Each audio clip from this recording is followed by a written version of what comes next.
I knew his name, Francis Agré. I knew that he had arrived in England in the late 60s to go to university. I knew he had lodged in the spare attic room of my grandfather's house, and that he and my mother had some sort of affair. When he returned to his country, Bamana, she didn't know she was pregnant with me. They never saw each other again. Why didn't she write? She didn't have an address. Why didn't he write? How would she know? Why didn't she go to Bamana? I couldn't afford it, she would say. We can barely afford to go to Blackpool. What was he like?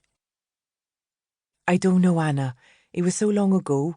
He was only here for a few months. Her answers never changed. There was nothing more to tell. I didn't even know what he looked like. By the time I was 18, I'd stopped trying to find out about him, although once in a while I would daydream about travelling to Bamana, stopping strangers in the street and asking if they knew a Francis Agré. I don't remember when that dream died. I'd gone through all the photographs. The box looked empty. I shook it and heard sliding, objects rubbing against each other. I turned the trunk upside down and banged it. A false cardboard bottom came loose. 2 notebooks fell out, along with a black and white photograph the size of a playing card. The man in the picture was the darkest tint in the human spectrum. Clean-shaven, smooth-skinned, almost oiled. I had his jaw, that straight, square jaw that no other Bane had. His suit was pale, either grey or light blue. A metal pin held his tie in place. A small silk square bloomed from his breast pocket. His hair was cropped close, freshly clipped, shining with hair oil. I turned the picture over. To my white rose, with love, FKA, 1969. The ink was faded, the letters cramped to fit into the small space, except his initials, which took up half the inscription. It could be my father, Francis K. Agré. What did the K stand for? I opened the first notebook, cheaply bound and filled with the same tight script. London is afraid of me. Black man cannibal.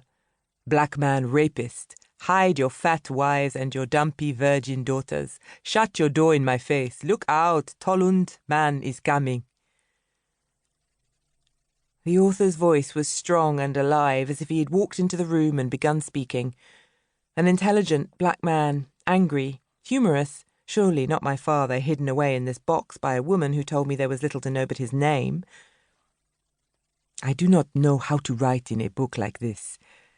I am not used to talking to myself, but where else will I keep my confidences? A student drowned himself last week. Ghanaian boy with mother and family back home in Accra. And he threw himself off a bridge because someone called him a nigger. One time is nothing. Nigger, coon, darky, you hear it like a mosquito flying past your ear. But a year of travelling in a crowded bus with an empty seat next to you, of old landladies opening their doors and quivering at the sight of you. Francis Agré, I thought you were a Scotsman. Francis Agré, I thought you were white. And the bottom of the Thames might begin to look like home. It was my father. Francis Agré, trapped between these pages for decades. I was suddenly cautious. What if this diary revealed something discreditable? Some crime he had committed, some fraudulent strain from which my mother thought it best to shield me. I read on slowly.